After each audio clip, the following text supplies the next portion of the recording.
कहते हैं ने कि जीवन के अनसुलझे रहस्य खोल देगी तो क्या होगा। जीवन के अनसुलझे रहस्य खोल देगी तो क्या होगा। ताक में पड़ी किताबें कभी बोल देगी तो क्या होगा। नमस्कार दोस्तों, मैं आपका दोस्त कन्हैया। सबको राधे राधे, सबको प्रणाम, सबको नमस्कार, सबको नमस्ते। और एक बार पुनः आपका जो है इस सेशन में स्वागत है, अभिनंदन है। तो ताक में पड़ी हुई किताबों को अब बोलने के लिए थोड़ा मजबूर करें, है ना, ताकि वो कुछ बोले तो हम कुछ सुने, हम कुछ सुने तो हम कुछ लिखें, और हम कुछ लिखें तो जो है हम कुछ बने, है ना। तो बिल्कुल दोस्तों, आपकी तैयारी बढ़िया चल रही होगी। और 2-3 दिन का अपने एक का कॉमन पार्ट और रहा है। विधियां आप मानो 2 या 3 दिन में विधियां जो मैं पढ़ा रहे हैं अभी वो पूरी हो जाएगी। उसके बाद हिंदी का कॉमन पार्ट अपन सब साथ में पढ़ेंगे, क्योंकि प्री के अंदर हिंदी सब लोग लेंगे, है ना। उसके बाद आपकी सब्जेक्ट वाली हो जाएगी। तो हफ्ते भर का काम मुश्किल से बचा है, आपका काम कंप्लीट होने वाला है। कल की क्लास में भी अपन ने कुछ शिक्षण विधियों के ऊपर चर्चाएं की थी। 3-4-5 विधियां जो थी वो खेल विधियों के बारे में अपन ने चर्चाएं की थी। आज की क्लास में ही अपन उन्हीं चर्चाओं को लेकर थोड़ा सा आगे बढ़ेंगे, उन्हीं चर्चाओं को लेकर के जो है उन्हीं चीजों को लेकर के अपन थोड़ी सी बातचीत आगे बढ़ाएंगे। आज मैं आपको क्या खास चीज बताने वाला हूं मेरे दोस्तों।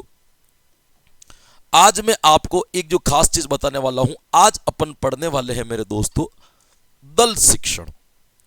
आज अपन क्या पढ़ने वाले हैं मेरे दोस्तों? आज अपन पढ़ने वाले हैं दल शिक्षण। दल शिक्षण, दल शिक्षण एक विधि भी है, एक इसको उपागम भी कहा जाता है। इसका मैं अलग से वीडियो बनाऊंगा। दल शिक्षण एक प्रकार से क्या है, आपके उपागम है। ये उपागम, और हालांकि मैंने पहले ही बना रखा है, आप शायद मेरे किसी प्लेलिस्ट को देखोगे तो उसमें मैंने वीडियो डाल रखा है विधि और उपागम में क्या अंतर होता है। हालांकि अभी चर्चा का विषय है तो मैं आपको हल्का फुल्का बारीक ज्ञान दे देता हूं। विधि का वृहद रूप एक तरीके से उपागम कहलाता है। उपागम का प्रयोग हमेशा एक बड़े स्तर पर किया जाता है, उसको अपन उपागम कहते हैं। जैसे अभी क्रमित अनुदेशन उपागम हो गया अपना, है ना, दल शिक्षण उपागम हो गया, ऐसे अपने उपागम चलते रहते हैं। इसके ऊपर भले मैं एक वीडियो और बना दूंगा 4-5 मिनट का, जिसके अंतर्गत आपको बता दूंगा कि दल शिक्षण और उपागम में क्या अंतर पाया जाता है। चलिएगा, पहले अपन ये चीज सीख लेते हैं कि अपना दल शिक्षण उपागम क्या होता है मेरे दोस्तों। ध्यान रखना, 2-3 मेन बातें मैं आपको बता दूं, लेकिन उससे पहले आपको एक लाइन जो इंपॉर्टेंट याद रखनी है इसके बारे में। वो क्या याद रखनी है? आपको यदि पूछ लिया जाए कि दल शिक्षण का सर्वप्रथम प्रयोग कहां किया गया, तो दल शिक्षण उपागम का, दल शिक्षण उपागम का प्रथम प्रयोग, दल शिक्षण उपागम का आपके सबसे पहले प्रयोग कहां किया गया था? तो दल शिक्षण उपागम का सबसे पहले प्रयोग किया गया था आपके हार्वर्ड यूनिवर्सिटी में। भाई, किसमें किया गया था मेरे दोस्तों? हार्वर्ड विश्वविद्यालय के अंतर्गत इसका सबसे पहले क्या किया था? प्रयोग किया गया था। यह वही हार्वर्ड विश्वविद्यालय है जिसमें विलियम जेम्स ने अपने प्रकार्यवाद के सबसे ज्यादा एक्सपेरिमेंट आपके इसी विश्वविद्यालय के अंतर्गत किए थे। इसी हार्वर्ड विश्वविद्यालय के अंतर्गत दल शिक्षण का एक उपागम बनाया गया या प्रयोग किया गया। बात करें अपन की ये दल शिक्षण चीज होती क्या है, ये दल शिक्षण क्या चीज है, तो आपको ये ध्यान रखना मेरे दोस्तों। नाम से ही पता चल रहा है दल शिक्षण का, दल का मतलब होता है समूह। दल का मतलब क्या होता है? समूह। दल का मतलब होता है ग्रुप, है ना, टोली। तो यहां पे एक तरीके से समूह बना करके शिक्षण कराया जाता है। लेकिन यहां पे बड़ा प्रश्न ये उठता है कि दल शिक्षण में दल किसका बनता है? क्या ये दल बच्चों का बनता है या ये दल शिक्षकों का बनता है? तो कई बार बच्चे यहां पे त्रुटि कर बैठते हैं, तो आपको ध्यान रखना है कि दल शिक्षण उपागम में जो दल बनता है, जो ग्रुप बनता है, जो समूह बनता है, वो शिक्षकों का बनता है। आपको ये चीज इसके बारे में एक और पता होनी चाहिए कि दल शिक्षण में दल किसका बनता है। तो ध्यान रखना मेरे दोस्तों, दल शिक्षण में दल शिक्षण के अंतर्गत दल शिक्षकों का बनता है। किसका बनेगा मेरे दोस्तों? शिक्षकों का बनता है। अब बच्चों का क्या दल बनाना, बच्चे तो वैसे ही हैं विद्यालय के अंतर्गत। भाई, बच्चे तो वैसे ही ग्रुप में होते हैं, बच्चों का तो वैसे ही क्या बना होता है, आपके ग्रुप बना होता है, तो उसमें तो क्या दल बनाना। तो दल शिक्षण के अंतर्गत जो दल बनाया जाता है वो किसका बनाया जाता है? आपके शिक्षकों का बनाया जाता है। बहुत सारे टीचर मिलकर के एक साथ सभी बच्चों को जब पढ़ाते हैं या एक साथ सभी बालकों को पढ़ा करके जब किसी कार्य को निष्पादित करते हैं, तब अपन कहते हैं कि इसको हम कौन सी कैटेगरी के अंतर्गत रखेंगे? दल शिक्षण के अंतर्गत रखेंगे। दोस्तों आपको ध्यान रखना है, दल शिक्षण कैसे कैसे शिक्षकों का बन सकता है, कौन कौन से शिक्षण इसके अंदर पार्टिसिपेट कर सकते हैं, कौन कौन से शिक्षक इनके अंदर भाग ले सकते हैं। तो दोस्तों दल बनाने के कुछ नियम हैं, शिक्षक दल के नियम, कौन कौन इसके अंतर्गत भाग ले सकता है, दल के नियम क्या क्या है। ग्रुप टीचिंग जब कराई जाएगी, जब दल शिक्षण कराया जाएगा, तो दल शिक्षण में कुछ नियमों को आपको पालना करनी पड़ेगी। पहले नियम की यदि मैं बात करूं तो पहला नियम है, एक ही विभाग के सभी शिक्षकों का दल, सभी शिक्षकों का दल। ध्यान रखिएगा, एक एक चीज को बारीकी से पढ़िएगा। एक नियम तो क्या आता है, एक ही विभाग के सभी शिक्षकों का दल बन सकता है दोस्तों। फिर आपको ध्यान रखना है, एक ही संस्था के सभी शिक्षकों का दल, एक ही संस्था के सभी शिक्षकों का दल, सभी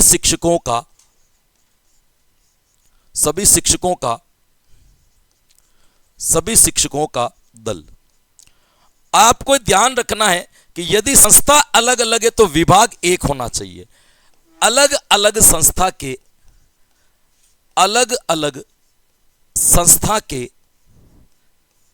एक ही विभाग का दल, एक ही विभाग का दल।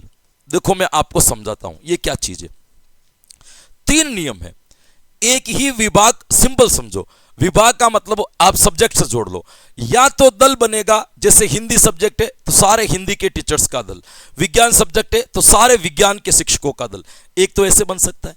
और यदि एक ही संस्थान है, मतलब एक ही स्कूल है, तो उस स्कूल में पढ़ाने वाले अलग अलग विषय के शिक्षकों का भी दल बन सकता है। गणित, विज्ञान, अंग्रेजी वाले टीचर मिलकर भी एक ग्रुप टीचिंग करवा सकते, समूह बना सकते। लेकिन शर्त है संस्थान एक होनी चाहिए। और यदि संस्थान आपके अलग अलग हैं तो फिर विभाग एक होना चाहिए। एक विभाग कि मान ले कोई टीचर इस स्कूल से आ रहा है, एक टीचर दूसरी स्कूल से आ रहा है, एक टीचर तीसरी स्कूल से आ रहा है, तो अलग अलग विद्यालय से टीचर आ रहे हैं, तो फिर वो एक ही विभाग के आएंगे, एक ही सब्जेक्ट के आएंगे। हिंदी के आ रहे हैं तो सभी टीचर्स हिंदी के आएंगे। तो यहां पे 2 नियम ध्यान रखना, संस्थान एक है तो अलग अलग विषय के शिक्षक भी दल बना सकते हैं। लेकिन संस्थान अलग अलग है, मतलब यहां पे ध्यान रखना, अलग अलग संस्था से यदि आप टीचर बुला रहे हो तो वहां पे फिर एक ही विभाग के शिक्षक आने चाहिए। यानी कि एक ही स्कूल में यदि दल बनाना है तो सारे स्कूल के जितने भी टीचर्स हैं वो मिलकर के बना सकते हो। लेकिन अलग अलग संस्थान से यदि टीचर्स आ रहे हैं तो वो सारे फिर उनका विभाग एक होना चाहिए, तब जाकर के दल बनेगा। तो दल बनाने के 3 नियम, एक ही विभाग के शिक्षकों का दल, एक ही संस्थान के सभी विभागों के शिक्षकों का दल, अलग अलग संस्थाओं के एक ही विभाग के शिक्षकों का दल। बस इन्हीं का ग्रुप बनेगा, इनके अलावा आपके समूह नहीं बन सकता है। 3 नियम आपको यहां पे क्या रखने हैं, ध्यान रखने हैं। दल शिक्षण के अंतर्गत होता क्या है कि अलग अलग विषय के शिक्षक आते हैं, एक जगह पर बैठते हैं, बच्चों को सबको सामने बिठा दिया जाता है और वो अपनी एडवाइस देते हैं, राय देते हैं, बच्चों को ज्ञान देते हैं। बच्चों के प्रश्न जो पूछते हैं, बालकों की जो जिज्ञासाएं होती है, उन जिज्ञासाओं को क्या किया जाता है, आपके संतुष्ट किया जाता है, उन जिज्ञासाओं को शांत किया जाता है। ये आपको यहाँ पे ध्यान रखना है ना, क्लियर, यहाँ पे ध्यान रखना है ना। सामूहिक रूप से बालकों को क्या किया जाता है, आपके पढ़ाया जाता है। अब देखो ये काम कैसे करेगा। इस दल शिक्षण के सोपान कौन कौन से होते हैं, या इनके पद कौन कौन से होते हैं, या इनके चरण कौन कौन से होते हैं, ये काम किस तरीके से करेगा, ये आपके काम करने की स्टेप्स क्या होगी, उन स्टेप्स को अपन क्या कहते हैं, सोपान। उन स्टेप्स को अपन क्या कहते हैं मेरे दोस्तों, चरण कहते हैं। सबसे पहला चरण आता है योजना बनाना। सबसे पहला चरण क्या आएगा मेरे दोस्तों, योजना बनाना। पहला चरण, सबसे पहले प्लानिंग तैयार की जाएगी कि दल शिक्षण कैसे कराया जाएगा, किस तरीके से कराया जाएगा। दूसरे नंबर पर आता है आपके व्यवस्था करना, और तीसरे नंबर पर आता है आपके मूल्यांकन करना। टोटल कितने चरण माने जाते हैं? तो दल शिक्षण उपागम के 3 चरण माने जाते हैं। पहला चरण कौन सा होगा? तो पहला चरण होगा मेरे दोस्तों आपके योजना बनाना, दूसरा चरण होगा व्यवस्था करना, और तीसरा चरण जो होगा वो क्या हो जाएगा? मूल्यांकन करना। अब देखो ये काम कैसे करता है। योजना बनाने का मतलब पहले प्लानिंग तैयार की जाए, भाई किस प्लानिंग के आधार पर हम इस काम को करेंगे, हमारे काम करने का तरीका क्या रहेगा, है ना, ये रहेगा, किस सब्जेक्ट पर बात करेंगे, किस टॉपिक के ऊपर बात करेंगे, इसका उद्देश्य क्या रहेगा, उसका लक्ष्य क्या रहेगा, हर चीज निर्धारित की जाती है योजना बनाने में। फिर व्यवस्था करना बड़ी मुसीबत काम है, क्योंकि दल शिक्षण करने के लिए 5-7 टीचर्स जो अलग अलग जगह से आ रहे हैं, 7 टीचर या 5 टीचर मिलकर के दल शिक्षण करा रहे हैं। तो दल शिक्षण को जब भी कराया जाता है तब बड़ी व्यवस्था करनी पड़ती है, बड़े हॉल की आवश्यकता होगी, सारे बच्चे उसी के अंदर बैठेंगे, सारे शिक्षक उसी के अंदर बैठेंगे, समुचित व्यवस्था करनी पड़ेगी, है ना, एक आदर्श वातावरण का निर्माण करना पड़ेगा जिससे बच्चों का मन लगा रहे। तो इस प्रकार के काम करने में हमें क्या लगता है दोस्तों? समय लगता है। तो आपको यहां पे इस बात का ध्यान रखना है कि दल शिक्षण उपागम के अंतर्गत 3 सोपान आपको ध्यान रखने हैं। फिर पहले योजना बना दी गई, फिर व्यवस्था कर दी गई, फिर मूल्यांकन करना पड़ेगा कि जिस उद्देश्य को लेकर के हमने दल शिक्षण करवाया है, जिस टारगेट को लेकर के हमने दल शिक्षण करवाया है, क्या वाकई में वो दल शिक्षण उस स्तर तक सफल हो पाया है या नहीं हो पाया है। इसका पता जो चलता है वो किसके माध्यम से चलता है? आपके मूल्यांकन के माध्यम से। तो उद्देश्य की प्राप्ति का पता किससे चलेगा? उद्देश्य की प्राप्ति का पता मूल्यांकन से चलेगा। तो 2 बातें यहां पे होगी कि दल शिक्षण के नियम क्या होंगे? 3 नियम। एक ही विभाग के शिक्षक, एक ही संस्था के सभी विभाग के शिक्षक, अलग अलग संस्था के एक ही विभाग के शिक्षक। सोपान भी कितने हो गए? 3 हो गए। कौन कौन से हो गए? योजना बनाना, व्यवस्था करना और क्या करना? आपके मूल्यांकन करना क्या कहलाएंगे? इनके सोपान या चरण कहलाएंगे। ये चरण आपको ध्यान रखना है दोस्तों। दल शिक्षण के अंतर्गत कुछ सिद्धांत काम करते हैं, ये इंपॉर्टेंट भी है, थोड़ा सा ध्यान रखना है, नई चीज बता रहा हूं। दल शिक्षण के प्रमुख सिद्धांत कौन कौन से हैं? दल शिक्षण के प्रमुख सिद्धांत, दल शिक्षण के प्रमुख सिद्धांत दोस्तों, ये आपको मैं वो विधियां पढ़ा रहा हूं या उन विधियों के ऊपर चर्चा कर रहा हूं जिसमें किताबों में भी कोई बड़े रूप से वहां पे चर्चाएं नहीं होती है, या अन्यत्र कहीं से भी आप पढ़ते हो तो ये ऐसी चीजें हैं जिनको बहुत नजरअंदाज कर दिया जाता है, जिनकी डिटेल्स कभी दी नहीं जाती है, ऊपर ऊपर से बता करके आगे बढ़ दिया जाता है। जबकि उपागम को पढ़ना बहुत ज्यादा जरूरी है। वर्तमान परिप्रेक्ष्य में परीक्षा के स्तर को देखते हुए हमें यह लगता है कि उपागमों से प्रश्न आने की संभावना विधियों की तुलना में अधिक है। इसीलिए हम उपागम के संदर्भ में कभी भी घास नहीं काट सकते मेरे दोस्तों, है ना, ये आपको ध्यान रखना है। तो इसको अपन क्या कहेंगे? दल शिक्षण के प्रमुख सिद्धांत कौन कौन से हैं, दल शिक्षण के प्रमुख लक्ष्य कौन कौन से हैं, इसके ऊपर अपन बात करते। तो मेरे दोस्तों सबसे पहले आपको ध्यान रखना है, दल शिक्षण के उपागम के सिद्धांत के बारे में बात करें तो सबसे पहला सिद्धांत आता है, उसको कहा जाता है आपके अधिगम का सिद्धांत। सबसे पहला सिद्धांत जो आएगा वो कौन सा होगा मेरे दोस्तों? अधिगम का सिद्धांत। अधिगम का सिद्धांत क्या कहता है? अधिगम का सिद्धांत कहता है कि यदि दल शिक्षण कराया जा रहा है तो बालक का अधिगम होना चाहिए, टाइम पास नहीं होना चाहिए। 2 घंटे का दल शिक्षण है, 6 घंटे का दल शिक्षण है, पूरे दिन का दल शिक्षण है, तो उस दल शिक्षण के अंतर्गत बालकों की लर्निंग होनी चाहिए, बालकों की जो है अधिगम होना चाहिए, बालक कुछ न कुछ सीखना चाहिए, बालक के व्यवहार के अंदर परिवर्तन आना चाहिए। यदि बालक के व्यवहार में परिवर्तन नहीं आ रहा है, यदि बालक के बिहेवियर में चेंजेस नहीं आ रहा है, उसका अधिगम नहीं हो पा रहा है, तो वो दल शिक्षण निरर्थक माना जाएगा। तो पहला सिद्धांत क्या कहता है मेरे दोस्तों? अधिगम का सिद्धांत कि दल शिक्षण के अंतर्गत अधिगम का होना जरूरी है। यदि अधिगम नहीं होगा तो उसको आपके नहीं माना जाएगा। ये आपको क्या रखना है दोस्तों? ध्यान रखना है। दूसरी यहां पे चीज आती है, उसको कहा जाता है आपके निरीक्षण का सिद्धांत। निरीक्षण का सिद्धांत, निरीक्षण का सिद्धांत कहता है कि दल शिक्षित कराने के लिए जितने भी शिक्षक आए हैं, जितने भी विद्वान आए हैं, उन विद्वानों का काम है कि वो एक परफेक्ट ऑब्जर्वेशन करें, एक सही तरीके का क्या करें मेरे दोस्तों? आपके अवलोकन करें।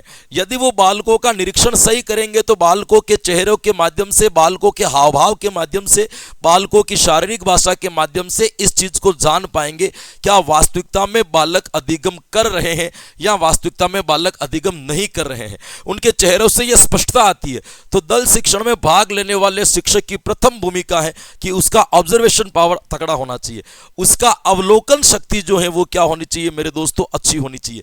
यदि अवलोकन शक्ति अच्छी नहीं है ना, तो इसका मतलब क्या होगा, आपके इसको क्या माना जाएगा, आपके कमजोर माना जाएगा, है ना। अवलोकन शक्ति आपकी क्या होनी चाहिए, यहाँ पे मजबूत होनी चाहिए, ये आपको ध्यान रखना है ना। निरीक्षण करना, आपका निरीक्षण करके उसको प्रयोगात्मक रूप से परफेक्ट लेना भी क्या है मेरे दोस्तों, जरूरी है।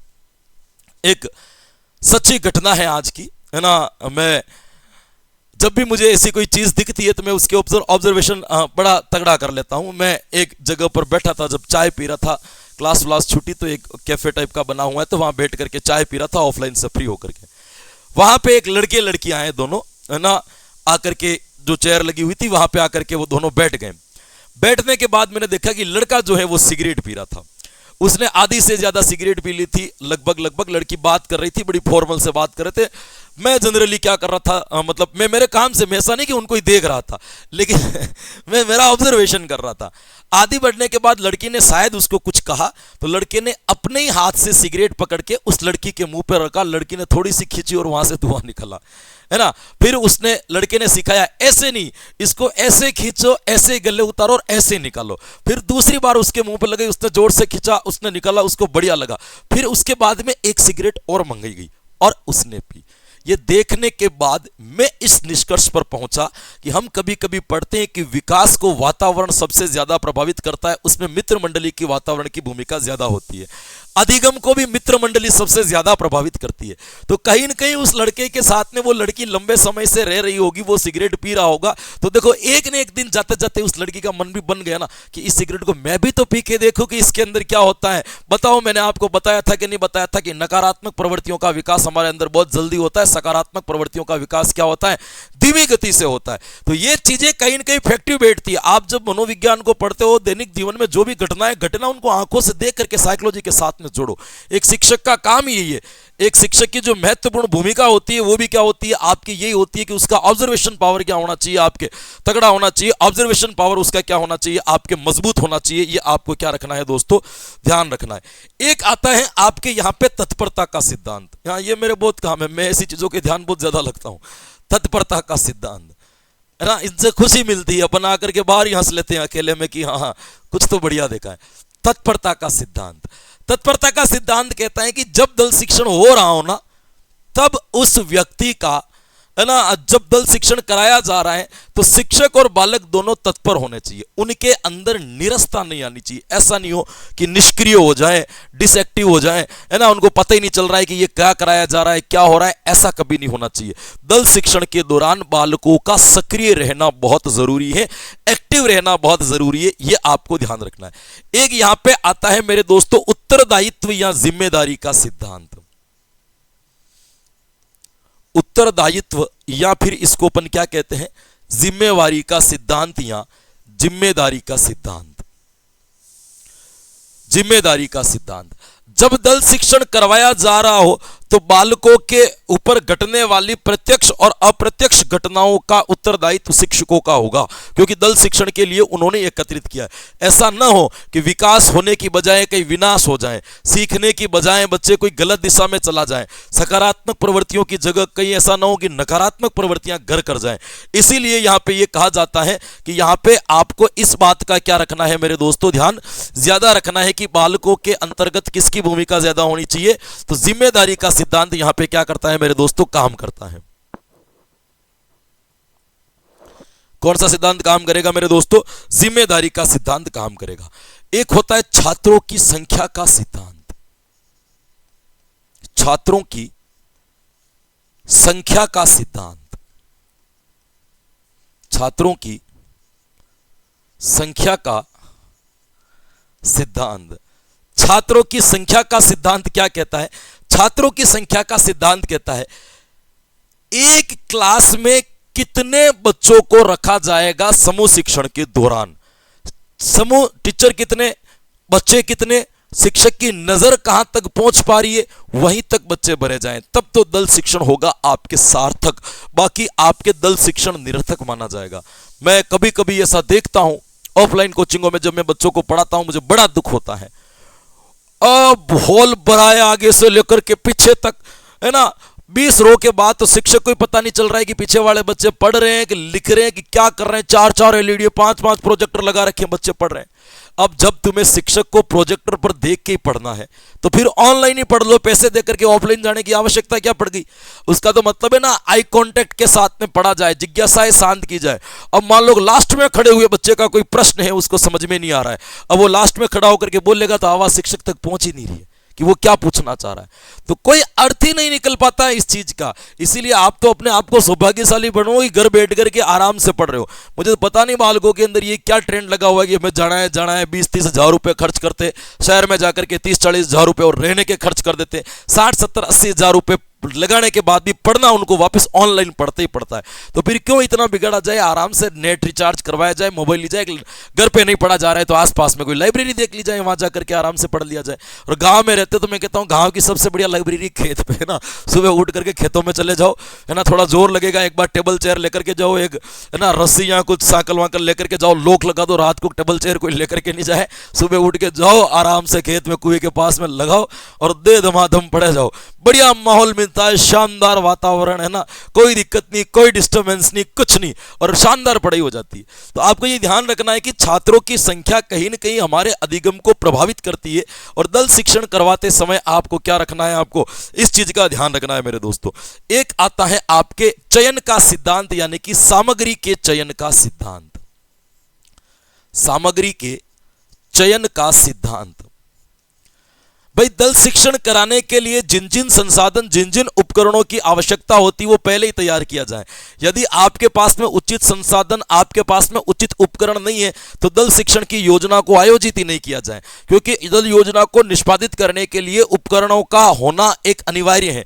यदि उपकरण नहीं है तो आप ये मान करके चलो कि किसी भी कंडीशन में आपके दल शिक्षण एक उचित तरीके से, समृद्ध तरीके से या श्रेष्ठ तरीके से कभी भी निष्पादित नहीं हो सकता। निष्पादन करने के लिए संसाधन जरूरी होते हैं कि क्या मॉडल्स चाहिएंगे, क्या सहायक सामग्री चाहिएगी, क्या प्रोजेक्टर लगेंगे है ना, आवाज पहुंचाने के लिए क्या माइक लगाए जाएंगे, सारे संसाधन। सामग्री के चयन का सिद्धांत, जो उद्देश्य आप लेकर के जा रहे हो उस उद्देश्य को पूरा करने के लिए जो जो सामग्री लगती है वो आपको क्या करना है मेरे दोस्तों, इनको पहले ही आपको क्या करनी है दोस्तों, आपको इकट्ठी कर लेनी है दोस्तों, आपको ये ध्यान रखना है। एक आता है शिक्षण की क्षमता का सिद्धांत। शिक्षण की क्षमता का सिद्धांत। आपको यहां पे एक चीज का ध्यान रखना है कि आपके सामने कौन से बालक है जिनको आप दल शिक्षण करवा रहे हो। यदि आप ऐसे बालकों को दल शिक्षण करवा रहे हो जो प्राइमरी, अपर प्राइमरी लेवल के, उनकी क्षमता 2-1 घंटे के बैठने की होती है, तो ऐसा नहीं है कि आप 6-7 घंटे तक दल शिक्षण करवाए, जो बच्चों के पांवों को नींद आ जाए, आलती पालती मार करके ऐसे बैठते हैं ना, फिर वो झटके मारते रहे कि नींद ही नहीं उड़ रही है, उबास आने लग जाए, ऐसा काम भी नहीं करना है। बड़े बच्चों को कर रहे हो, कॉलेज वालों का दल शिक्षण करवा रहे हो, उनकी कैपेसिटी वो 4 घंटे 5 घंटे तक बैठ सकते, तो उनके 4-5 घंटे तक के लिए आप समय जो है दल शिक्षण करवा सकते हो। तो क्षमता का सिद्धांत की बालकों की क्षमता को ध्यान में रख करके दल शिक्षण का समय क्या किया जाए, आपके निर्धारित किया जाए, बाकी वो आपके क्या माना जाएगा। एक आता है विषय वस्तु की क्रमबद्धता का सिद्धांत। विषय वस्तु की क्रमबद्धता का सिद्धांत। क्रमबद्धता का सिद्धांत। विषय वस्तु की क्रमबद्धता क्या कहती है, ध्यान रखिएगा। विषय वस्तु की क्रमबद्धता कहती है कि आपको यह ध्यान रखना है कि जो दल शिक्षण के अंतर्गत आप टॉपिक या विषय पढ़ाने के लिए जा रहे हो तो उसको क्रम निर्धारित कर लिया जाए। पहले क्या चीज पढ़ाएंगे, उसके बाद क्या चीज पढ़ाएंगे, उसके बाद क्या चीज पढ़ाएंगे, उसके बाद क्या चीज पढ़ाएंगे।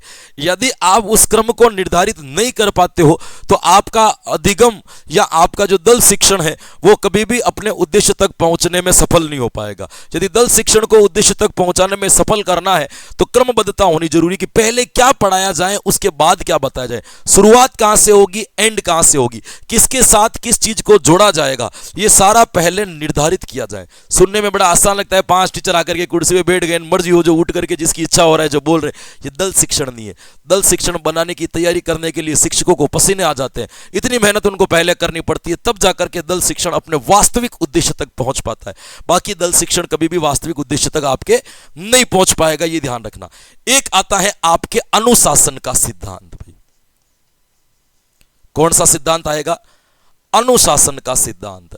अब ये आप एक चीज बताओ कि अनुशासन का सिद्धांत का मतलब क्या हो गया कि दल शिक्षण करवा रहे हो तब आपके सामने बहुत सारे बच्चे एक साथ बैठे हुए मिलेंगे, और बहुत सारे बच्चों को जब आप एक साथ बिठा करके पढ़ाओगे, बहुत सारे बच्चों को जब एक साथ बिठा करके अधिगम करवाओगे, बहुत सारे बच्चों को जब एक साथ बिठा करके लर्निंग कराओगे, तो उस वक्त एक चीज की कंडीशन का होना जरूरी कि अनुशासन बना रहे, है ना। बच्चे इधर उधर से बातचीत करने लग जाए, बच्चे इधर उधर से चुगली करने लग जाए, ये बच्चा जो है ना इसको चींटी काट रहा है, ये बच्चा उसके सर पे मार रहा है, ये उसके ऊपर पेन फेंक रहा है, वो उसके ऊपर कागज फेंक रहा है, आप बोले ही जा रहे हो, ऐसा नहीं है ना। इसीलिए अनुशासन का ध्यान रखा जाए, और आपको ध्यान रखना है अनुशासन बनाते समय दबाव नहीं बनाया जाए। ऐसे नहीं है कि बच्चों को धमका कर ये नीचे बैठ, है ना, इधर मत देख, इधर, ऐसे डरा करके नहीं। आपकी भाषा से, आपके कंटेंट से, आपके व्यवहार से बच्चे को इस तरीके से बांधा जाए कि बालक अनुशासनहीन बने ही नहीं। अनुशासनहीनता तभी बढ़ती है जब बालकों का कंटेंट के साथ में कनेक्शन नहीं बैठ पाता है। यदि कंटेंट के साथ में उसका कनेक्शन बैठा हुआ है तो कभी भी क्लास के अंदर आपको अनुशासनहीनता देखने को नहीं मिलती। अनुशासनहीनता का प्रमाण यही है कि जो पढ़ाया जा रहा है या जो सिखाया जा रहा है वो दिमाग तक पहुंच ही नहीं रहा है, तो दिमाग के साथ में उसका अनुबंधन नहीं हो पा रहा है, उसका साहचर्य नहीं हो पा रहा है, उसके साथ में समन्वय स्थापित नहीं कर पा रहा है। तो ऐसी कंडीशंस में क्या होगा कि बालक अपने आप, है ना, डिसिप्लिन से बाहर निकल जाएंगे, आपके अनुशासन से बाहर निकल जाएंगे। तो दल शिक्षण कराते समय बालकों का अनुशासित होना जरूरी है। ये आपको सिद्धांत इनके याद रखने। बताओ कौन कौन से सिद्धांत है? अधिगम का सिद्धांत, निरीक्षण का सिद्धांत, तत्परता का सिद्धांत, उत्तरदायित्व का सिद्धांत, छात्रों की संख्या का सिद्धांत, सामग्री के चयन का सिद्धांत, शिक्षण की क्षमता का सिद्धांत, विषय वस्तु की क्रमबद्धता का सिद्धांत, और कौन सा सिद्धांत आ जाएगा? तो और आपको सिद्धांत याद रखना है यहां पे अनुशासन का सिद्धांत। यहां पे आपके क्या कर लिया जाएगा मेरे दोस्तों? ऐड कर ली जाएगी दोस्तों। ये आपको क्या रखना है? ध्यान रखना है। अब बात करते हैं दल शिक्षण उपागम की क्वालिटी, एडवांटेज, इसके गुण क्या क्या हैं, दल शिक्षण के फायदे क्या हैं, दल शिक्षण करवाया क्यों जाता है, दल शिक्षण के क्या क्या लाभ हमें प्राप्त हो सकते हैं। तो एक चीज आपको ध्यान रखनी है, सबसे इंपॉर्टेंट, शिक्षकों की संख्यात्मक तथा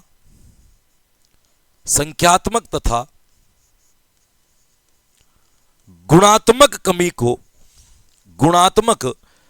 को पूरा किया जा सकता है, पूरा किया जा सकता है, पूरा किया जा सकता है। कैसे? समझिए। मान लीजिएगा कि आप रीट लेवल 1 में लगे या लेवल 2 में लगे, अब आपके विद्यालय के अंतर्गत पता चला कि 4 शिक्षकों के अंतर्गत आप और 4 शिक्षक मिलकर के 5 क्लासों को आप हैंडल कर लेते हो, नॉर्मल बात है, कोई दिक्कत नहीं, हर क्लास में एक पीरियड खाली चला जाएगा, आप हैंडल कर रहे हो 4 शिक्षक मिलके। अचानक से 2 शिक्षकों के घर पे काम आ गया या कोई प्रोग्राम आ गया, अब वो 2 शिक्षक विद्यालय आ ही नहीं रहे, बताओ संख्यात्मक कमी हो गई। अब 2 शिक्षक मिलकर के 5 क्लासों को कैसे हैंडल करें? 3 तो खाली रहेगी। ऐसे दौर में क्या करते हो? 5 क्लासों को मर्ज कर देते हो और दोनों शिक्षक मिलकर के दल शिक्षण करवा दोगे। क्यों? क्योंकि एक ही संस्था के अलग अलग विषय के शिक्षक मिलकर भी दल शिक्षण करवा सकते हैं। संख्यात्मक कमी यहां से पूरी हो जाती है। गुणात्मक कमी कैसे पूरी होती है? कि मान लीजिएगा कभी कभी क्या होता है कि शिक्षक बन किसी और विषय में जाता है, उसकी योग्यता किसी और विषय में होती है। कि मान लीजिए कि मेरी नौकरी लग गई, है ना, और मैंने मान लीजिए अंग्रेजी से फॉर्म भरा या हिंदी से भरा, हिंदी से मैं लग गया। अब मैं हिंदी से तो लग गया और विद्यालय में गया तो वहां पे एक शिक्षक के जो मनोविज्ञान से लग गया। अब उसको मनोविज्ञान से लग तो गया लेकिन उसको हिंदी आती है, मनोविज्ञान इतनी बढ़िया नहीं आती है। मैं हिंदी से लगा, मुझे हिंदी अच्छी नहीं आती है, मनोविज्ञान बढ़िया आती है। तो हम क्या करेंगे? अपने गुणों को ट्रांसफर कर देंगे। मैं मनोविज्ञान के बारे में बोलूंगा, तुम हिंदी के बारे में बोल देना, है ना। ये गुणात्मक कमी को पूरा किया जा सकता है कि किसी शिक्षक को कोई सब्जेक्ट नहीं आता है और कोई दूसरा टीचर उस विद्यालय में जो उस सब्जेक्ट की अच्छी खासी जानकारी रखता है, उसकी कमी को वो पूरी कर देता है, वो किसी दूसरे सब्जेक्ट के ऊपर बोल जाता है। तो शिक्षकों की गुणात्मक कमी को भी यहां पे क्या किया जा सकता है? पूरा किया जा सकता है, ताकि बालकों के ऊपर क्या पड़ सके मेरे दोस्तों? सकारात्मक प्रभाव पड़ सके। तो इसका एक इंपॉर्टेंट गुण जो आपको याद रखना है, वो कौन सा याद रखना है मेरे दोस्तों? शिक्षकों की संख्यात्मक या गुणात्मक अभाव या कमी की पूर्ति की जा सकती है, आपको यह ध्यान रखना है। एक, जनरल दिनों में बालकों को हम सामान्य ज्ञान देते हैं, जो किताबों में लिखा होता है वो दे देते हैं। जब भी अपन दल शिक्षण करवाते तो बच्चों को एक नई जानकारी देते हैं। अलग जानकारी देते हैं, कुछ नया बताने का प्रयास करते हैं, कुछ नया सिखाने का प्रयास करते हैं। मतलब विशिष्ट ज्ञान बालकों को हम क्या कर सकते हैं, प्रदान कर सकते हैं। तो इस विधि के माध्यम से बालकों को विशिष्ट ज्ञान दिया जा सकता है। क्या दिया जा सकता है मेरे दोस्तों, बालकों को विशिष्ट ज्ञान दिया जा सकता है।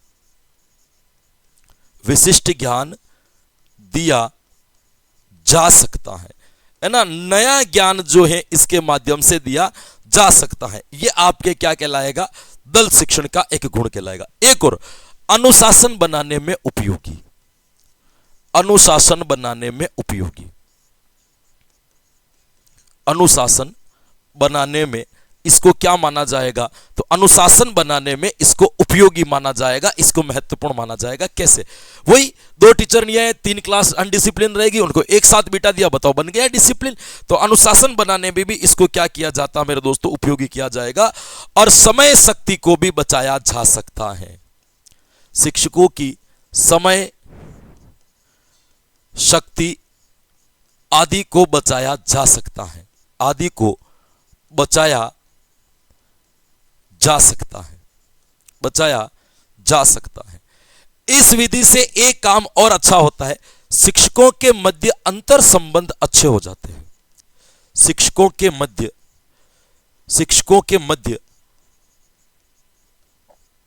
अंतर संबंध, शिक्षकों के मध्य अंतर संबंध मजबूत हो जाते हैं,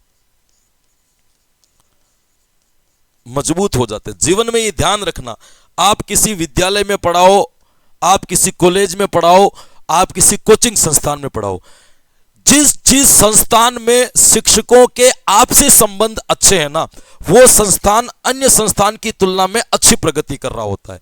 और जिन जिन संस्थानों में शिक्षकों के आपसी संबंध मजबूत नहीं होते, उनके अंतर संबंध मजबूत नहीं होते, उन संस्थानों के अंतर्गत हमने ये चीज देखी है कि उन संस्थानों के अंतर्गत प्रगति का स्तर इतना बढ़िया नहीं हो सकता। तो विद्यालय के अंदर हो, संस्थानों के अंदर हो, कहीं पे भी हो, शिक्षकों के बीच में कोऑर्डिनेशन होना जरूरी है, क्योंकि एक शिक्षक दूसरे शिक्षक की प्रभावशीलता को बढ़ाता है। मैं मेरी प्रशंसा करूं इसकी कोई वैल्यू नहीं है। आप मेरे साथ में पढ़ा रहे हो, आप जाकर के क्लास में मेरी प्रशंसा करते हो, मैं जाकर के आपकी प्रशंसा करते हूं, बिल्कुल बालकों के अंदर सकारात्मकता आती है। इसीलिए अंतर संबंध होना जरूरी है, और दल शिक्षण के द्वारा बालकों के अंतर्गत शिक्षकों के अंतर संबंध को भी मजबूत किया जा सकता है। ये ध्यान रखना।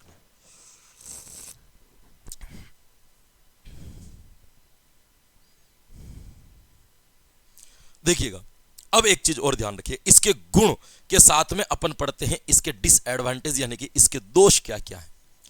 जिसके गुण होते हैं उसके क्या होते हैं, आपके दोष होते हैं। एक तो क्या होता है दोस्तों, पहला दोष, व्यवस्था में समय अधिक लगता है। व्यवस्था में क्या अधिक लगता है, व्यवस्था में समय अधिक लगता है। इतने सारे बच्चों को बिठाना है तो समय लगेगा, समय अधिक लगता है। सामान्यतः विद्यालय में बड़े कमरों की आवश्यकता होती है, जो प्राप्त नहीं होते हैं। बड़े कमरों की क्या होती है, आवश्यकता। और विद्यालय के अंतर्गत इतने बड़े कमरे मिलते नहीं है कि 2-3 संस्थाओं के लोग मिलकर के एक दल शिक्षण करवा सके, तो बड़े कमरों की आवश्यकता होती है। बड़े कमरों की क्या होती है, आवश्यकता होती है। बड़े कमरे वहां पे क्या नहीं होते मेरे दोस्तों, मिल नहीं पाते। दूसरा, आपके सभी प्रकरण ऐसे नहीं पढ़ाए जा सकते। सभी प्रकरण ऐसे नहीं पढ़ाए जा सकते। सभी प्रकरण ऐसे नहीं पढ़ाए जा सकते हैं। ये आपको 3-4 गुण जो हैं, इसके दोष जो हैं, वो इसके बारे में क्या रखना है दोस्तों, ध्यान रखना कि नहीं पढ़ाया जा सकता है। दूसरा, एक साथ इतने शिक्षकों की व्यवस्था करना कठिन कार्य है। एक साथ इतने शिक्षकों की व्यवस्था कठिन, क्योंकि अन्य विद्यालय की पढ़ाई बाधित होती है ना। जैसे मान लीजिए कि आपने 4 स्कूल से हिंदी के टीचर बुला लिए, अब वो 4 मिलकर के मान लीजिएगा, 4 मिलकर के आपके मान लीजिएगा कि 4 मिलकर के आपके क्या करते, तो 4 मिलकर के आपके 5-5 पीरियड या 6-6 पीरियड्स भी अगर वो विद्यालय के अंतर्गत पढ़ाते हैं, तो आप सोचो कि 5 टीचर आए तो पूरे 5 स्कूलों में 30 पीरियड्स का नुकसान हो गया। उन बच्चों को कौन पढ़ाएगा। तो इसीलिए ये क्या होता है, आपके कठिन होता है। इसी के साथ में आपका दल शिक्षण कंप्लीट। चलिए एक बार अपन इसको वापस रिवीजन कर लेते हैं, फिर एक और विधि पढ़ते हैं। दल शिक्षण उपागम का पहला प्रयोग कहां किया गया? हार्वर्ड यूनिवर्सिटी में किया गया। इसके अंदर शिक्षकों का दल बनता है। दल बनाने के 3 नियम है। एक ही विभाग के सभी शिक्षकों का दल बन सकता है, एक ही संस्थान के सभी शिक्षकों का दल बन सकता है, अलग अलग संस्था के एक ही विभाग के शिक्षकों का, ये पूरी लाइन लिख देता हूं, एक ही विभाग के शिक्षकों का दल, एक ही विभाग के शिक्षकों का दल। क्लियर यहां पे? फिर उसके बाद में ध्यान रखना, इनके पद या सोपान तो 3 पद होते हैं, योजना बनाना, व्यवस्था करना और मूल्यांकन करना। फिर होता है दल शिक्षण के प्रमुख सिद्धांत, तो अधिगम का सिद्धांत, निरीक्षण का सिद्धांत, तत्परता का सिद्धांत, उत्तरदायित्व का सिद्धांत, छात्रों की संख्या का सिद्धांत, सामग्री के चयन का सिद्धांत, शिक्षण की क्षमता का सिद्धांत, है ना, विषय वस्तु की क्रमबद्धता का सिद्धांत और अनुशासन का सिद्धांत। गुण पूछ ले तो ध्यान रखना, यहां पे आपको बातें कि शिक्षकों की संख्यात्मक और गुणात्मक कमी को पूरा किया जा सकता है, विशिष्ट ज्ञान दिया जा सकता है, अनुशासन बनाया जा सकता है, समय शक्ति को बचाया जा सकता है और शिक्षकों के मध्य अंतर संबंध अच्छे हो जाते हैं। दोष की बात करें तो व्यवस्था में समय अधिक लगता है, बड़े कमरों की आवश्यकता होती है, सभी प्रकरण को ऐसे नहीं पढ़ाए जा सकते और एक साथ इतने शिक्षकों की व्यवस्था करना भी क्या होता है मेरे दोस्तों? कठिन होता है। ये आपको इसके बारे में क्या रखना है? ध्यान रखना है। चलिएगा 2 मिनट, आधे घुट चाय पी लेता हूं ना।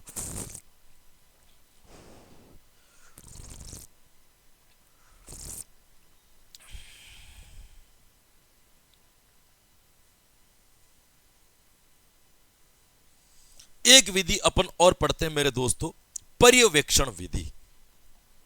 सबके लिए है ये भी, पर्यवेक्षण विधि।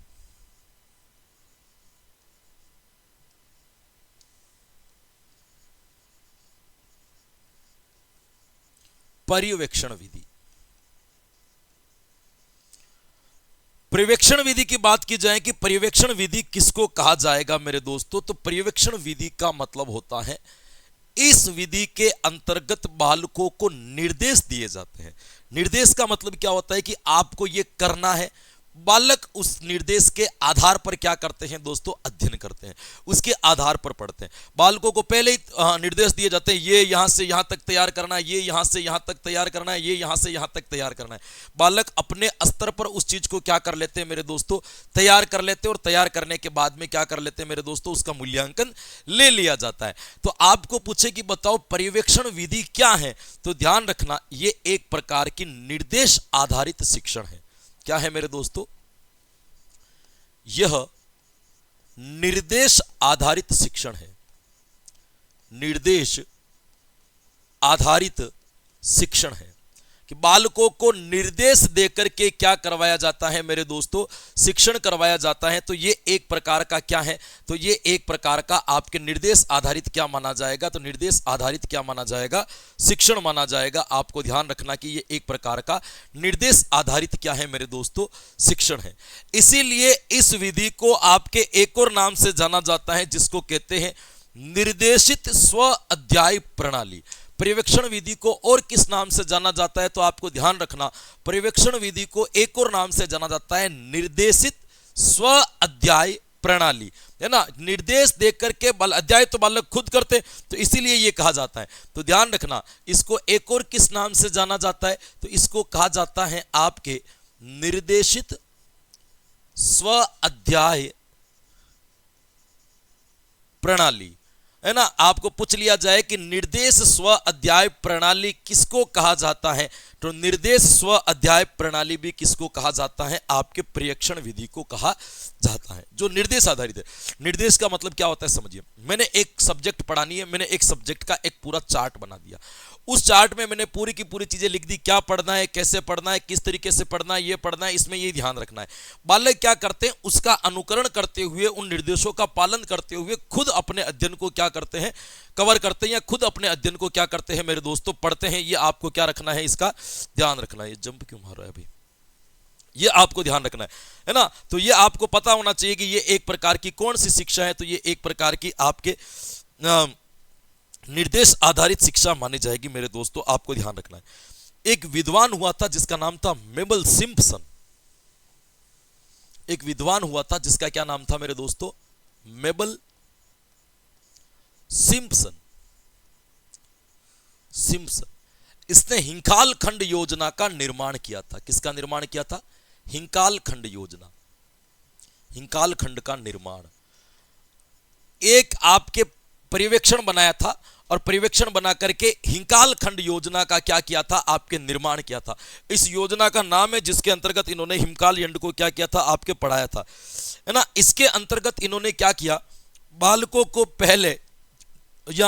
पहले निर्देशित दे दिए जाते, निर्देशन देने के बाद उनको 60 मिनट दिए जाते अपनी तैयारी के लिए, कि वो अपने स्वाध्याय के आधार पर इन चीजों को तैयार कर ले। और तैयार करने के लिए कितना समय लगेगा? 60 मिनट। 60 मिनट यानी कि 1 घंटे का टाइम उनको दिया जाता है, और उस 1 घंटे के टाइम के अंदर वो जो कुछ भी कर सकते हैं वो पढ़ लिया जाता है। और उसके बाद में निर्देशित शिक्षा का या पर्यवेक्षण शिक्षा का क्या ले लिया जाता मेरे दोस्तों? मूल्यांकन ले लिया जाता।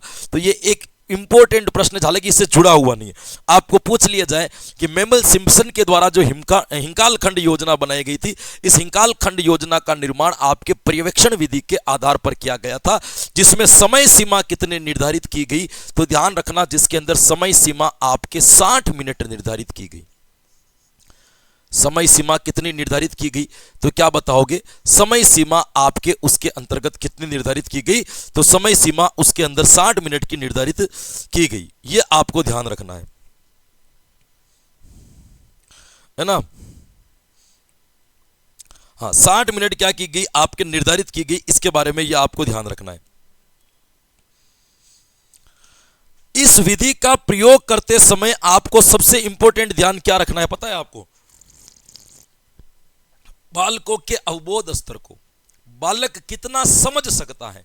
यदि एक शिक्षक बालक के अवबोध स्तर का पता नहीं लगा पाता है ना, तो साफ अर्थ है कि अवबोध स्तर का पता नहीं लगाने के कारण वो इसका प्रयोग भी नहीं कर सकता, है ना। इस विधि का प्रयोग ही नहीं कर सकता।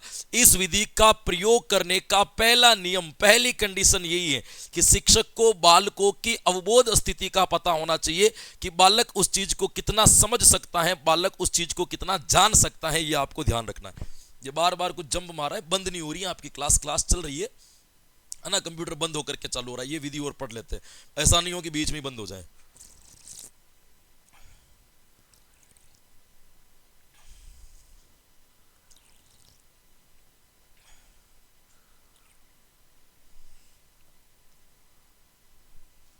चलिएगा, है ना। ये आपको ध्यान रखना है दोस्तों। क्या याद रखोगे? इस विधि का प्रयोग, इस विधि का प्रयोग, इस विधि का प्रयोग बालकों के अवबोध स्तर को ध्यान में रखकर किया जाता है। अवबोध स्तर, समझ का स्तर, अवबोध स्तर को ध्यान में रखकर किया जाता है, ध्यान में रखकर किया जाता है, किया जाता है। यदि मान लीजिए कि आपको यही नहीं पता है कि बालक किस लेवल की समझ रखता है, आपने अपने हिसाब से निर्देश दे दिया। जैसे मान लीजिए नया नया बच्चा आया, रीड की तैयारी करने के लिए आया, उनको मैंने कहा ये अधिगम का टॉपिक है, अधिगम का मतलब होता है सीखना, अधिगम पढ़ लेना, 1 घंटे बाद में टेस्ट ले रहा हूं। बच्चे को उसका अवबोध स्तर ही नहीं, अधिगम को समझने का कैसे लोगे? तो बालकों का सामने का अवबोध स्तर पता हो, सामने का समझ स्तर पता हो, तब तो आप उसका क्या कर सकते हो मेरे दोस्तों? परीक्षण ले सकते हो। यदि आपको अवबोध स्तर नहीं पता है तो आप कभी भी क्या नहीं ले सकते हो? उसका ये परीक्षण नहीं ले सकते हो। ये आपको ध्यान रखना है ना। ध्यान में रख करके जो है इनका क्या किया जाता है? आपके निर्माण किया जाता है, आपको ध्यान रखना। अब देखो इसके सोपान या इसके चरण कैसे काम करते हैं, ये परीक्षण विधि काम कैसे करती है। तो हेडिंग लगाना आप भी, परीक्षण विधि के सोपान और चरण। परीक्षण विधि के क्या कहलाएंगे दोस्तों? ध्यान रखना, इन सोपान और चरण या पद को क्रम में ही याद रखना। जब भी पूछे जाएंगे ये निश्चित क्रम होते हैं, ये क्रम कभी बदल नहीं सकते, ये ध्यान रखना। इनके क्रम में किसी भी प्रकार का परिवर्तन देखने को नहीं मिलेगा, हमेशा यही क्रम आपके बने रहेंगे, ये आपको ध्यान रखना है। कैसे किया जाता है? सबसे पहला काम होता है अध्ययन कार्य का निर्धारण करना।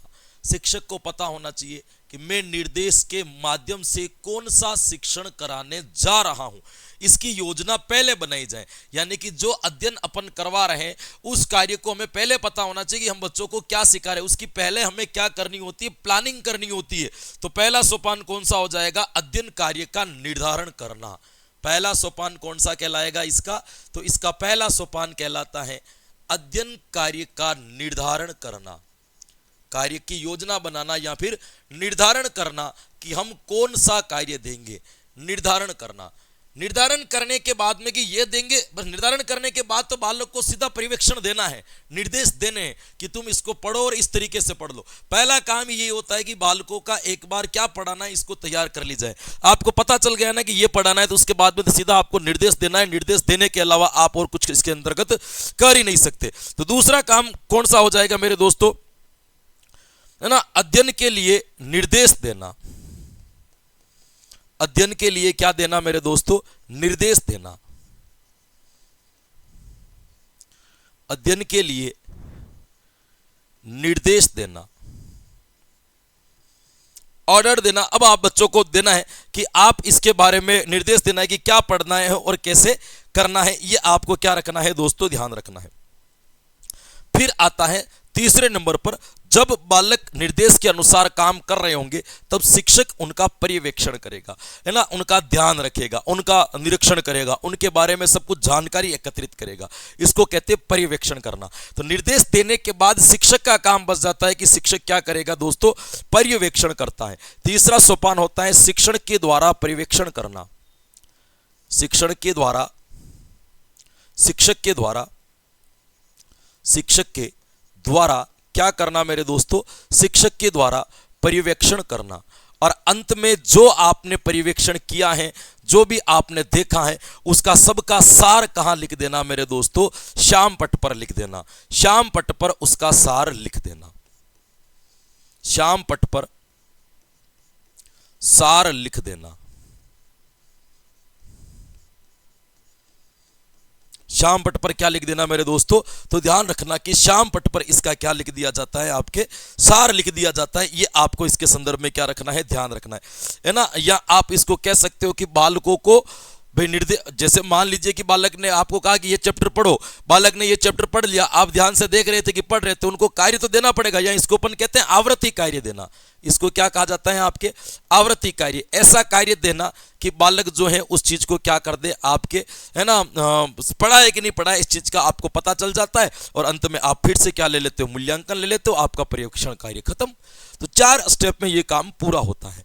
पहली स्टेप क्या पढ़ाना है इसको निर्धारित कर लिया, बच्चों को निर्देश दे दिया, शिक्षक पर्यवेक्षण कर रहा है, और अंत में आवृत्ति सार दे देना कि जो पढ़ने के लिए कहा है, जो निर्देश उनको दिया है, बालक ने वो पढ़ा कि नहीं पढ़ा, उससे संबंधित उनको प्रश्न दे दिए, कुछ भी काम दे दिया, ताकि आपको पता चल जाए कि आपका जो निर्देशन के द्वारा की गई जो शिक्षा है, बालकों ने जो खुद पढ़ा है, वो किस हद तक अपने उद्देश्य को, लक्ष्य को या अधिगम को प्राप्त की पाए, या अधिगम की सीमा कहां तक प्राप्त हुई है। इसका हमें उस आवृत्ति सार के द्वारा क्या चल जाता है मेरे दोस्तों?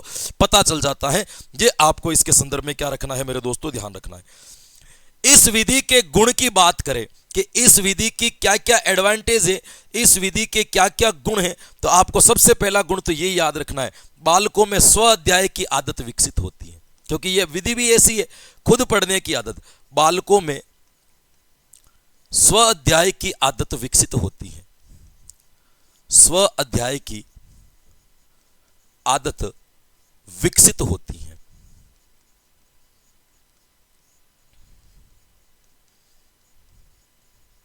स्व अध्याय की आदत क्या होती है मेरे दोस्तों? विकसित होती है। ये आपको इसके संदर्भ में क्या रखना है मेरे दोस्तों? ध्यान रखना है। तो बालकों में स्व अध्याय की आदत विकसित होती है। ये आपको इसका एक पहला गुण जो है वो क्या रखना है मेरे दोस्तों? याद रखना है दोस्तों। इस विधि की और क्या दोस्तों? इस विधि की खास बात है कि बालकों को जब आप निर्देश के आधार पर पढ़ने के लिए देते हो, तो बालकों को पढ़ते पढ़ते कई प्रकार की समस्याएं आ जाती है। अब आप तो वहां पे बता नहीं रहे हो, आपका काम तो पर्यवेक्षण करना है केवल।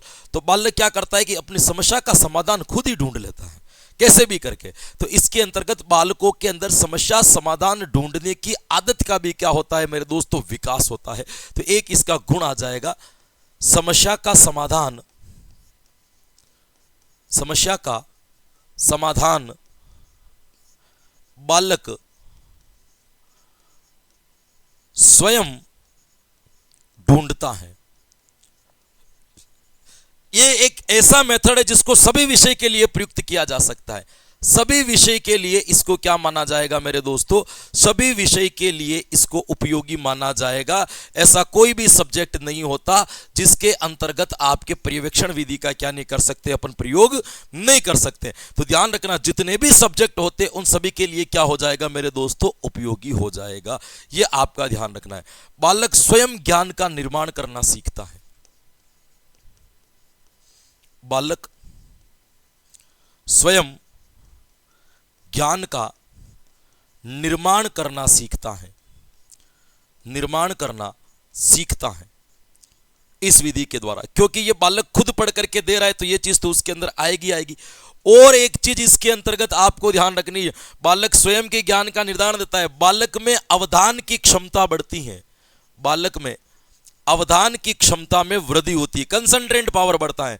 अवधान की क्षमता में क्या होती है मेरे दोस्तों, अवधान की क्षमता में वृद्धि होती है। ये भी आपको ध्यान रखना, वृद्धि होती है, कंसंट्रेट जो है वो क्या होता है मेरे दोस्तों, बढ़ता है। ये भी आपको ध्यान रखना है। ये इसके क्या कहलाएंगे मेरे दोस्तों, एडवांटेज कहलाएंगे। अब अपन बात करते हैं कि इस विधि के डिसएडवांटेज कौन कौन से होते हैं, इस विधि के दोष कौन कौन से हैं। दोष की बात करें तो जिस विधि के गुण होते, कोई विधि अपने आप में संपूर्ण परफेक्ट नहीं होती, जिसके गुण होते हैं उसके क्या होते हैं, आपके दोष भी होते हैं। जिसके एडवांटेज हैं उसके क्या है, आपके डिसएडवांटेज भी हैं। ये आपको ध्यान रखना। जैसे मान लीजिए हमारे अंदर भी अच्छाइयां हैं तो बुराइयां भी हैं, भाई खूबियां हैं तो हमारे अंदर क्या है दोस्तों, बुराइयां भी हैं, है ना। तो आपको ये ध्यान रखना, हर व्यक्ति के अंतर्गत ये चीजें मानी जाती है। एक बड़े मशहूर शायर है, उनकी दो लाइनें बड़ी फेमस थी, है ना, ये खूबी और इस चीज के ऊपर। उन्होंने कहा था कि छोड़ते वक्त उसने सैकड़ों बुराइयां गिनाई थी मेरी, कि छोड़ते वक्त उसने सैकड़ों बुराइयां गिनाई थी मेरी, जाने पहली मुलाकात में उसने मेरी कौन सी खूबी देखी थी, है ना। तो ये ध्यान रखना है कि जिसके अंदर खूबी है उसके अंदर क्या है, आपके बुराइयां। जुड़ते वक्त उन्होंने कौन सी ऐसी खूबी देख ली थी, जुड़ गए, जाते वक्त तो इतनी बुराइयां नजर आ गई थी, है ना। यहाँ पे संवेदना और प्रत्यक्षीकरण का नियम भी काम करता है। हो सकता है कि संवेदना से संबंध जुड़ गए, संवेदना जुटी होती और प्रत्यक्षीकरण के बाद पता चला कि बुरा है ना। ये आपको ध्यान रखना है। दोस्त हर जगह ध्यान रखना, ये बुद्धि जो है ना, कुशाग्र बुद्धि वाले बालकों में तीव्र गति से विकसित होती है। कुशाग्र बुद्धि वाले बालकों में, बुद्धि वाले बालकों में तीव्र गति से विकसित होती है। तीव्र गति से क्या होती है मेरे दोस्तों, तीव्र गति से विकसित होते हैं। जो बच्चे इंटेलिजेंट होते हैं ना वो जल्दी जल्दी पढ़ लेते हैं, और जो बच्चे कमजोर होते हैं ना उनको पढ़ने में क्या लगता है, इसके अंदर आपके समय क्या लगता है दोस्तों, अधिक लगता है। आपको ये ध्यान रखना है। इसमें मनोवैज्ञानिक अभिप्रेरणा का अभाव रहता है। मनोवैज्ञानिक अभिप्रेरणा का अभाव, क्योंकि दबाव बनाया जाता है, चालक नहीं होता है उनके अंदर। अभिप्रेरणा का अभाव, बालक के अंदर ड्राइव है ही नहीं, वो खुद सीखना चाह ही नहीं रहा है, आपने सीखने के लिए उसको जबरन प्रेरित किया है। तो इसीलिए इसको कहा जाता है कि मनोवैज्ञानिक अभिप्रेरणा का क्या रहता है दोस्तों, भाव रहता है। बालक को व्यवहारिक ज्ञान की ज्यादा प्राप्ति नहीं होती।